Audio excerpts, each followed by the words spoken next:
All right, we are today at the Spirit of 76 Museum at 201 North Main Street in Wellington, Ohio, and Becky Norton is going to take us on a little tour of the Yes. museum.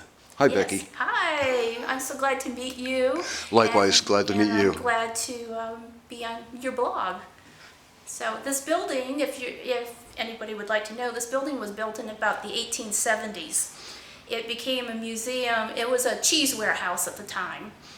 Cheese was a big thing about the 70s to about 1900 because farmers had all of this milk and they couldn't ship it. So they turned it into cheese. And I was telling you about Mr. Warner, and he and another gentleman, Mr. Hoare, got together and had the Hoare-Warner Cheese Company. And they would export about 60,000 pounds of cheese a year. That's a lot of cheese. Very a lot of cheese, but that's a whole nother story. I think we want to talk a little bit about Archibald Willard and his paintings today. Yes. But anyway, this used to be a cheese warehouse, and then it was a publishing place for the Wellington Enterprise, which was our weekly newspaper here at one time. And now it's down. It's been bought out like so many newspapers. But anyway, the gentleman who owned the newspaper decided to let the museum start on the second floor, and then it went to the third floor, and then he donated the building to the Historical Society. How about that? So this So building that's cool. has its own historical It significance. does, yes. Great, As great. do many of the buildings here in Wellington. But come in and we'll look at our display. Okay. We have here on this first floor, we have made it into an art gallery. It's a sort of an accidental happenstance, but we're very glad to do it. We call our exhibit Yours Truly, A.M. Willard, because Mr. Willard signed many of his things that way.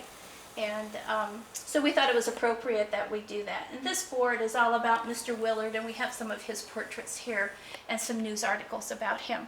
But I think the more interesting things besides Willard are his paintings and the history of him and Wellington. And I was sharing with you before that a lot of the people that were his models were Wellington people. And he got a lot of his ideas from the people in Wellington. So all of the paintings from the gold frame on around have been on loan to us by Mr. Dan Zifko. He was an art dealer in Cleveland. What was his name again? Dan Zifko. Dan Zifko. Yes, Okay. and we have a sign here thanking him. And so he has very generously allowed us to display his paintings. And we're very pleased. This is one of my favorite ones. This is called Off to War, about the Civil War soldier saying goodbye to his sweetheart. And Willard was in the Civil War too, and made many sketches and sent them back home, and then they were copied and sold to families of Civil War soldiers. He was in the Cumberland Gap area. Oh, no kidding. As was a grandfather of mine, great-grandfather of mine. But, Did your great-grandfather know Willard by any chance? well, yes, he did, as a matter of fact. How about that? My great-great-grandfather, he was the central figure model for the Spirit of 76 at one time. Now here's the family story. He started to model because he was one of the people that played in the Fife and Drum Corps, on which the Spirit of 76 painting is based. Guys were fooling around, and Willard did a sketch, and it was called Yankee Doodle. And my great-great-grandfather, Freeman Green, was one of the central people in the Fife and Drum Corps. So when it was time to do a painting for the centennial that they were having in Philadelphia in 1876, Mr. Ryder, who was an art dealer in Wellington, or in Cleveland, had a relationship with Willard. This is kind of all, I'm not as chronological as I usually am on this. That's but okay. Anyway, so people in Wellington had taken paintings to Ryder that Willard had done to have them framed. He sold paintings, he sold chromolithographs, he did framing. So he developed a relationship with Willard directly. And he said to Archibald, we need to get a painting into the centennial celebration because it could mean some money for us. Because they could make chromolithographs and sell those. So, Now, what's a the chromolithograph? chromolithograph, think of it as the poster of the time. Okay. It looked a good chromolithograph looked just like a painting, but it was inexpensive enough that Joe every day could buy it. Instead of commissioning Willard to paint a painting just for them, that would have been very expensive for most people. So they would do these chromolithographs, so they were copies. Oh, how Is about what that? they were. They looked Fascinating. And we have a chromolithograph here. I'll show you. Okay. And you can see how much it looks like a real painting. You would really, if you didn't know what you were looking at, might think it was a real painting. So anyway, they came up with this idea for the Spirit of 76 painting, and Willard started it here. And of course, he had local people pose for it. And he had pictures that he would paint from and do that. Well, Ryder wanted him to come into Cleveland and to do his painting in Cleveland because he wanted to get a lot of interest in it. Because after the centennial, of course, he was planning on selling copies of this painting. And he wanted to gauge kind of the popularity of it. People loved it. They crowded around. It was just like in the old days when people would stand and watch a TV show in the hardware window. The same kind of entertainment. So anyway, my great-great-grandfather, Freeman Green, had to come 6 miles in because we lived 6 miles out in a little township called Brighton Township.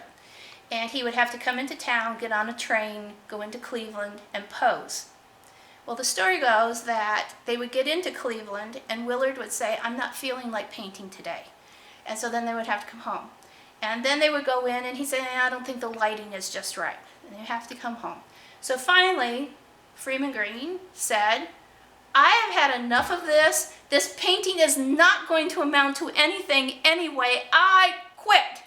So he quit, and Willard painted his father's head on the body that he already had painting because his father was ill at the time, and he did this as a tribute to his father. Well, growing up, we had heard the story, and I doubted, because you never heard anything about it in all of the newspaper articles or in any art books or anything. It always talked about his father being the central figure. Well, in one of the old Wellington Enterprises, my great-grandfather related the story in an article about his father having posed and saying that it wasn't going to amount to anything. So it was right there in the Wellington Enterprise, so it had to be true. Fascinating. But anyway, I digress. This is an original Spirit of 76. All of these are originals that we have here. And the Pfeiffer was a man by the name of Hugh Mosier, and he was like 6 feet 6 inches tall. Very tall gentleman. I live just down the road from where his farm is and where his family grew up. And then, of course, we talked about the central figure. And then the young boy was Henry Devereaux, who was in a military academy in Cleveland. And his father had been in the Civil War. He had been, I think, a colonel. And he was also very wealthy from the railroads. So when the centennial was over, of course it was immensely popular, as we know. It was immensely popular. It went on a world tour, and when the painting got back, Mr. Devereaux bought the painting, and it now is in Marblehead, Massachusetts. And this painting is, if I can get the dimensions correct, I believe it's 8 feet by 10 feet. That's huge. It is huge. And there's also one in Council Chambers in Cleveland, which I would love to go see. I haven't seen it yet. But our board member, Scott Markle, has seen the one in Marblehead, and he said it's just like they're marching right at you. It's just a phenomenal painting to see in person. I can imagine. I can Yes. imagine. I've heard this painting described as the most famous painting by the most unfamous artist. Yes. The most famous painting by the least known artist. That's exactly right. That's what we say all of the time. And people will say, well, what about the original? As of right now, I think there are 24 originals that have been, I want to say, identified or certified. I don't know how you want to say it. But Willard he always changing his paintings. And so you can see, like, this painting might be a little bit different from that one. This one, you can see there's soldiers in the background. That one does have them. The flag is just a little bit different. Some of them have a cannonball flying. Some of them do not have the soldier lying down in the front, taking his cap off for the flag. So I've heard there are 6 different versions of the painting. could be. I'm not exactly sure how many. I just know that there's about 24 that are originals because they're each different from the big one that he did. And he did sketches. This is the funny sketch that he did originally from people from the Brighton Fife and Drum Corps. It was like 4th of July or Memorial Day, one of the two. Not quite So- as serious. Not quite as serious. And this is what he was originally going to do, the painting, but he got to thinking, I want people to remember the Revolutionary War and what people went through with it. And that's where he came up with that. So that is the story on the Spirit of 76 painting, and we're very proud of it. These two are named Pluck, Pluck 1 and Pluck 2. And the story behind these are Willard worked for the Tripp Carriage Factory doing pinstriping and paintings on carriages, and he was so good at it, they won all kinds of prizes at the state fair, which of course got their name out, and then people would want to come to the Tripp Carriage Factory and buy their decorated carriages because they had won the blue ribbon at the fair, the state fair. And so little Addie Tripp came to Mr. Willard, and she had a page cut out of a magazine, and it was of a dog and a wagon, I think, and she says, "Oh, Mr. Tripp, won't you, or oh, Mr. Willard, won't you please do a painting for me?" And she told him what she wanted in this painting, and he said, okay. So he came up with this first painting here. And this was taken to Mr. Ryder in Cleveland to be framed, and he put it in his window. And people kept coming in and saying, "What happened? What happened? What happened?" So he convinced Mr. Willard to paint a second one to tell what happened. And so then you see the second one where the dog gets the rabbit. One of the children runs back to Mama. I feel sorry for this girl because I think she probably got her head really bashed. But that was, and these are two paintings that they made into chromolithographs, sold them as sets. I can't remember. I think they had 10,000 sets. I think it was 10,000 sets that they sold for, I think, $10 for the set, and they sold them all, every one of them. People were so enthralled with them. 10,000. 10,000, Wow. yeah, quite a few. Now How we many get to, of go those ahead. are in existence today? I have no idea. I don't know. The trouble with the chromolithographs, and you'll see some that we have, is that they age, and you would think you could take them to an art conservancy and have them cleaned like we do our regular paintings, but you can't do that with the chromolithographs because of the paper and the way they're made, that you can't take that varnish off of them like you can a painting. So you just have to, because we have a couple and people will say, "Why don't you get them cleaned?" I said, "It's a chromolithograph, you can't." So. Well, do you know what the process of making a chromolithograph is like? Yes, but it was very confusing to me when I read about it. Somehow they take plates and stones and they cut them, and then they paint each one to match the painting, and then they roll over it, put the paper on it and roll so that when they pull it up, they have the painting. I see. It sounds very complicated to me, and I was talking to someone who knows all about art, and they said, yeah, that's exactly how it was. Makes no sense, but it's just like doing a newspaper. Right. With letters, except they have these stones that they would put the different colors of paint on, and they were cut like a mosaic. I don't understand it. But, well, this is our prize right now. We're so excited about this. We have, these are Masonic teaching banners that Willard painted for Bellefontaine Masons about the same time he was working on the Spirit of 76 painting. There's a series of 3, or there are a series of 3. We have all 3 of them.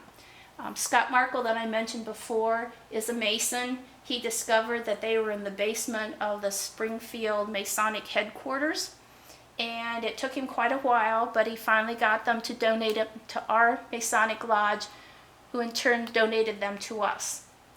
We have had this one cleaned and stabilized. We have not had it restored. And the difference is you can still see the wrinkles in it. All those kinds of things. We did not want to have any more painting put on it. We just wanted it stabilized so that we could have it here at the museum and display it. We chose this one to have stabilized first because it has Willard's name in the corner. And of the three, this was the only one that he signed.